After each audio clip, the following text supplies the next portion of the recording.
అదే RTV app వార్తల్ని క్షణాల్లో చదివే అవకాశం ఉంటుంది. ఒక న్యూస్ పేపర్, ఒక టెలివిజన్ ఛానల్ మీ చేతుల్లో ఎప్పుడూ ఉంటాయి. కూటమి ప్రభుత్వం ఏర్పడిన తర్వాత సంక్షేమం ఒకవైపు, అభివృద్ధి ఒకవైపు దూసుకుపోతుందని ప్రతిపక్షం అయితే ఏకంగా ఏదైతే రాష్ట్ర వ్యాప్తంగా అమ్మాయిలకు, ముఖ్యంగా మహిళలకు రక్షణ లేదు అని చెప్తున్నటువంటి మనతో పాటు మడక్సిర ఎమ్మెల్యే రాజు ఉన్నారు. ఏం చెప్తారు సార్? ముఖ్యంగా 1 year పాలన గురించి ఏం చెప్తారు? చంద్రబాబు నాయుడు గారు ముఖ్యమంత్రి అయిన తర్వాత రాష్ట్రాన్ని అభివృద్ధి వైపు, సంక్షేమం రెండింటిని రెండు కళ్ళుగా భావించి సమాంతరంగా నడిపిస్తున్నటువంటి వ్యక్తి. గతంలో విధ్వంసం జరిగింది, ఆంధ్రప్రదేశ్ వ్యవస్థల్ని నిర్వీర్యం చేయడం జరిగింది, ఆంధ్రప్రదేశ్ని విధ్వంసం చేయడం జరిగింది. అమరావతి నుంచి అన్ని జిల్లాల్లో అభివృద్ధి లేనటువంటి పరిస్థితి. కానీ ప్రస్తుతం ముఖ్యమంత్రిగా చంద్రబాబు నాయుడు గారు బాధ్యతలు తీసుకున్న తర్వాత ఎక్కడైతే విధ్వంసం జరిగిందో అక్కడి నుంచే పునర్నిర్మాణాన్ని ప్రారంభించడం జరిగింది. పారిపోయినటువంటి పారిశ్రామికవేత్తలని మళ్ళీ ఆంధ్రప్రదేశ్కి తీసుకొచ్చి పెట్టుబడులు పెడుతున్నటువంటి పరిస్థితి. అదేవిధంగా సాగునీటి ప్రాజెక్టులు కానీ, తాగునీటి ప్రాజెక్టులు కానీ, అమరావతి రాజధాని ప్రాంతం కానీ అభివృద్ధిని వికేంద్రీకరణ చేస్తూ అన్ని ప్రాంతాలని సమాంతరంగా అభివృద్ధి దిశగా తీసుకెళ్తున్నటువంటి పరిస్థితి. అదేవిధంగా ఎన్నికల్లో ఏదైతే సంక్షేమ పథకాలని గౌరవ ముఖ్యమంత్రి గారు గతంలో హామీ ఇవ్వడం జరిగిందో ప్రతిపక్ష నేతగా, అవన్నీ కూడా సూపర్ 6 పథకాలు కావచ్చు, చెప్పని పథకాలు కూడా అమలు చేస్తున్నటువంటి పరిస్థితి. గత ప్రభుత్వం అన్నా క్యాంటీన్లు రద్దు చేస్తే మళ్ళీ అన్నా క్యాంటీన్ని పునర్ప్రారంభించడం జరిగింది. నిన్నటి రోజు తల్లికి వందనం, ఎంతమంది పిల్లలు ఉంటే అంతమంది తల్లుల అకౌంట్లలోకి అంతమంది పిల్లలకి డబ్బులు పడడం జరిగింది.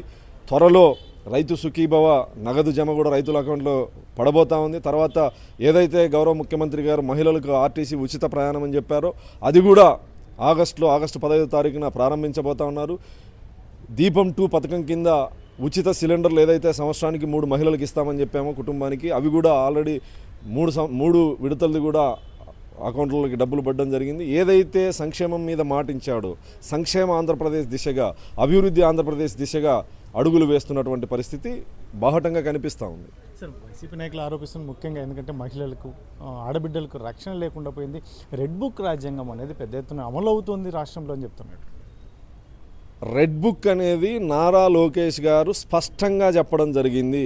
ఎవరైతే గత ప్రభుత్వంలో చట్టం పరిధి దాటి వ్యవహరించారో, ఎవరైతే వైసీపీ ప్రభుత్వంలో మంత్రులుగా, ఎమ్మెల్యేలుగా మా కార్యకర్తల్ని ఇబ్బంది పెట్టారో, ఎవరైతే మా ప్రజల్ని ఇబ్బంది పెట్టారో, చట్ట వ్యతిరేకంగా ఎవరైతే వ్యవహరించారో వాళ్ళని మాత్రమే రెడ్ బుక్ పరంగా శిక్షిస్తామని చెప్పేసి లోకేష్ గారు స్పష్టంగా.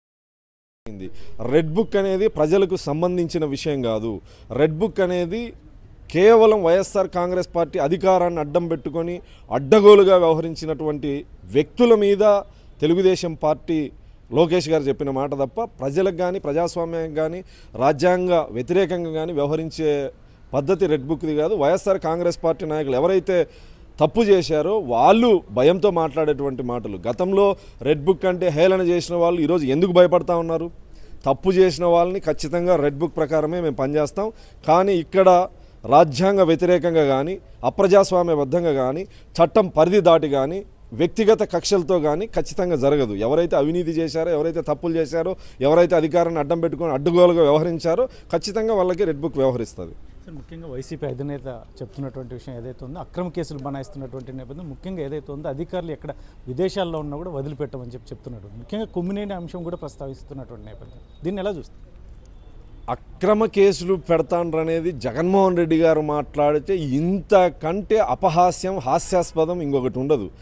అక్రమ కేసులు పెట్టి వేధించిన దాంట్లో గత 5 సంవత్సరాల్లో తెలుగుదేశం పార్టీ కార్యకర్తలు, నాయకుల మీద కాదు, సంఘ సంస్కర్తలు ఎవరైనా సమాజ శ్రేయస్సు కోసం మాట్లాడితే రంగనాయకమ్మ లాంటి 75 సంవత్సరాల వయోవృద్ధురాల్ని కూడా జైలుకు పంపించి, ఈనాడు ఆంధ్రప్రదేశ్లో ఈనాడు అధినేత భారతదేశ వ్యాప్తంగా గుర్తింపు తెచ్చుకున్నటువంటి రామోజీరావు గారిని 75 సంవత్సరాల వయసులో ఆయన ఇంట్లోకి చొరబడి అనారోగ్యంతో ఉన్నా కూడా వీడియోలు తీపించి ఇబ్బంది పెట్టి పైచాచిక ఆనందం, రాక్షసానందం పొందినటువంటి జగన్మోహన్ రెడ్డి గారు ఈరోజు అక్రమ కేసుల గురించి మాట్లాడుతానంటే, నిజంగా చంద్రబాబు నాయుడు గారి ప్రభుత్వంలో అక్రమ కేసులే పెట్టాలనుకుంటే వైఎస్ఆర్ కాంగ్రెస్ పార్టీ నాయకులు, కార్యకర్తలు ఎవ్వరూ కూడా బయట ఉండరు.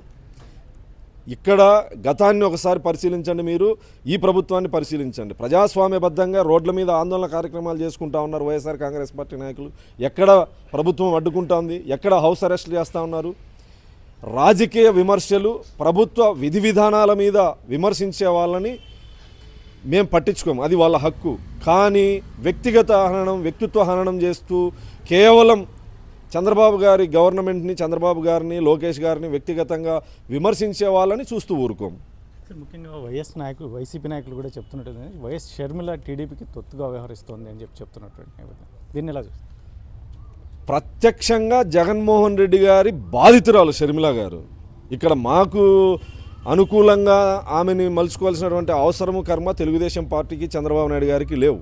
కానీ చంద్రబాబు నాయుడు గారు పెద్ద మనిషిగా ఎవ్వరికి అన్యాయం జరిగినా బాసటగా నిలబడి మాట సహాయం చేయడం, అంటే ఇప్పుడు సునీతారెడ్డి గారి విషయంలో కానీ లేదా షర్మిల లాంటి వారి విషయంలో కానీ అన్యాయం జరిగిందంటే ఖచ్చితంగా ఒక పార్టీ అధ్యక్షుడిగా, ఒక ముఖ్యమంత్రిగా స్పందిస్తాడేమో తప్ప ఆమెను అడ్డం పెట్టుకొని రాజకీయాలు చేయాల్సినటువంటి దౌర్భాగ్య పరిస్థితిలో తెలుగుదేశం పార్టీ లేదు. ప్రత్యక్షంగా ఆమెకు జరిగిన అన్యాయం మీద ఆమె తిరుగుబాటు చేస్తూ ఆమె ప్రశ్నిస్తూ ఉంటే మధ్యలో చంద్రబాబు నాయుడు గారికి ఏం సంబంధం? ఆస్తిలో వాటా ఇయ్యొద్దని జగన్మోహన్ రెడ్డి గారికి చంద్రబాబు నాయుడు గారు చెప్పారా? లేదా ఇంట్లో నుంచి తరిమేయమని జగన్మోహన్ రెడ్డి గారికి చంద్రబాబు నాయుడు గారు చెప్పారా? లేదా ఆమెని వ్యక్తిత్వ హననం చేయమని సొంత చెల్లెల మీద సోషల్ మీడియాలో, వైసీపీ సోషల్ మీడియాలో అత్యంత దారుణంగా ట్రోల్ చేయమని చంద్రబాబు నాయుడు గారు చెప్పారా? అసలు బుద్ధి ఉందా జగన్మోహన్ రెడ్డి గారి మాటలకి? మీ కుటుంబ వ్యవహారాలు నువ్వు చక్కదిద్దుకోలేక గౌరవ ముఖ్యమంత్రి గారి మీద అబండాలు వేయడం ఏంది? రాష్ట్ర ప్రజలందరికీ తెలుసు. షర్మిల గారు చాలా స్పష్టంగా చెప్తోంది ఆమెకు జరిగినటువంటి అన్యాయాన్ని, జగన్మోహన్ రెడ్డి గారి వ్యక్తిత్వాన్ని, లేదా వైఎస్ఆర్ కాంగ్రెస్ పార్టీ సోషల్ మీడియాలో ఏమేం జరిగిందని ఆమె చెప్తా ఉన్నప్పుడు దానికి మేము వకాలతో పుచ్చుకోవాల్సిన అవసరం మాకేముంది? Thank you. మొత్తం మీద అయితే మడకసిర ఎమ్మెల్యే చెప్తున్నటువంటి విషయం, మొత్తం మీద 1 year పాలన అనేది చాలా అద్భుతంగా సాగుతుంది. ఒకవైపు సంక్షేమం, మరోవైపు అభివృద్ధి అనేది చాలా దూసుకుపోతుంది. చంద్రబాబు నాయుడు ఆ రకంగా ముందుకు వెళ్తున్నాడు. అక్రమ కేసులు అనే అంశం గతంలో జగన్మోహన్ రెడ్డి చేసినదే తప్ప ఇప్పుడు ఈ ప్రభుత్వంలో అసలు ఉండదు అని ఒకవైపు చెప్తున్నాయి. మరోవైపు ముఖ్యంగా షర్మిల అంశాన్ని తెలుగుదేశం పార్టీ వాడుకోవాల్సిన అవసరమో, లేదంటే ఆమెను మేము సపోర్ట్గా తీసుకోవాల్సిన అవసరం మాకు లేదు అని చెప్పి మడకసిర ఎమ్మెల్యే చెప్తున్నటువంటి, ముఖ్యంగా జగన్మోహన్ రెడ్డి చేసినట్టు అంశాల మీదనే ఆమె బయటకు వచ్చి ఈరోజు పోరాడుతోంది తప్ప ఈ తెలుగుదేశం కావచ్చు, లేదంటే చంద్రబాబు నాయుడుకి ఆమెతో సపోర్ట్ తీసుకోవాల్సినంత అవసరం లేదు అని చెప్పేసి మడకసిర ఎమ్మెల్యే ఎంఎస్ రాజు చెప్తున్నటువంటి నేపథ్యం. Camera person Sudhakar, Challakanedu, RTV, Anantapuram. మరిన్ని వీడియోస్ కోసం ఛానల్ ని సబ్స్క్రైబ్ చేయండి. లేటెస్ట్ అప్డేట్స్ కోసం వాట్సాప్ ఛానల్ ని ఫాలో అవ్వండి. ఆ లింక్ డిస్క్రిప్షన్ లో ఉంది.